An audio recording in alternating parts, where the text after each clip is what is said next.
Hi అండి. నేను చెప్తుంటాను కదా కూరలో వేసుకుంటే బాగుంటుంది అనేసి.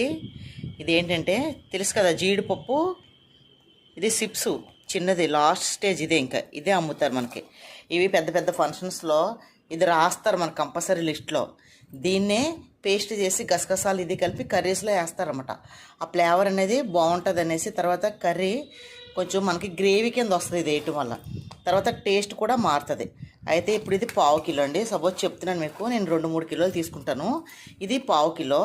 దీన్ని ఏం చేస్తామంటే చక్కగా చూడండి, ఇదంతా ఉంది కదా, ఇంకా చిక్క అక్కడక్కడ ఉంది కదా, ఇగో ఎలా ఉందో చూడండి. ఇవన్నీ కలిపి మనం నానబెట్టేసుకోవాలి. ఒక 2 నిమిషాలు నానబెట్టుకుంటే, 2 నిమిషాలు కాదు కనీసం ఒక పావు గంట నానబెట్టుకుంటే అందులో ఉన్న వేస్టేజ్ అంతా వచ్చి చూసారా ఎలా తేలిపోయిందో.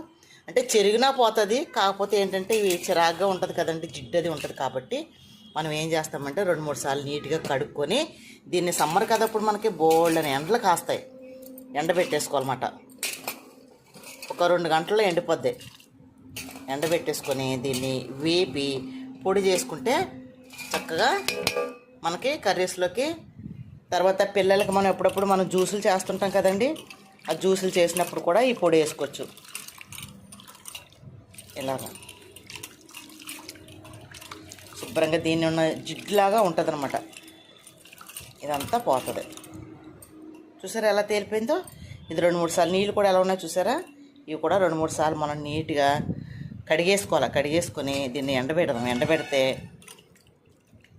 చూడండి, ఇంకా ఎక్కడ వేస్టేజ్ అంతా చూసారు ఎలా ఉందో, ఈ పొప్పరంతా వచ్చేస్తమాట. అక్కడక్కడ ఉన్నాయి కదా, ఈ శుభ్రంగా కడిగేసి ఎండబెడదాం. ఎండబెట్టిన తర్వాత దీన్ని వేపి పొడి చేసి చూపిస్తాను మీకు, ఓకేనా. కర్రీస్లోకి, తర్వాత మనం పచ్చళ్ళు పెట్టుకుంటాం కదా, నాన్ వెజ్ పచ్చళ్ళలోకి పొడి అంతా వేసుకుంటే చాలా బాగుంటుంది, ఓకేనా. మీరు కూడా ఇలా చేయండి. ఇది పావు కిలో హోల్సేల్ తెచ్చుకుంటే మీకు 75 రూపాయలు ఉంటుంది. హోల్సేల్ తెచ్చుకుంటే కనుక. లూజ్ అయితే 90 రూపాయలు, 100 రూపాయలు కూడా అమ్ముతారు ఇది, ఓకేనా. పప్పు కంటే ఇది బెటరే కదా. పిల్లలకి మనం ఎప్పుడైనా పాయాసం కాసినప్పుడు, సేమియాది కాస్తుంటాం కదా, అలాంటప్పుడు ఇది కూడా వేపుకొని మనం జీడిపప్పు ఎలా వేసుకుంటాం సేమ్ ఇది కూడా అలా వేసుకోవచ్చు, ఓకేనా. పిల్లలకి ఇంట్లో ఎలా ఈజీగా చేసుకోండి, ఓకేనా. ఇది ఎండబెడతారు కడిగే శుభ్రం. నీళ్ళు చూడండి ఎలా వచ్చినాయో. కొంతమంది ఇలా డైరెక్ట్గా వేసుకుంటారు, అస్సలు వేసుకోకూడదు అలాగా.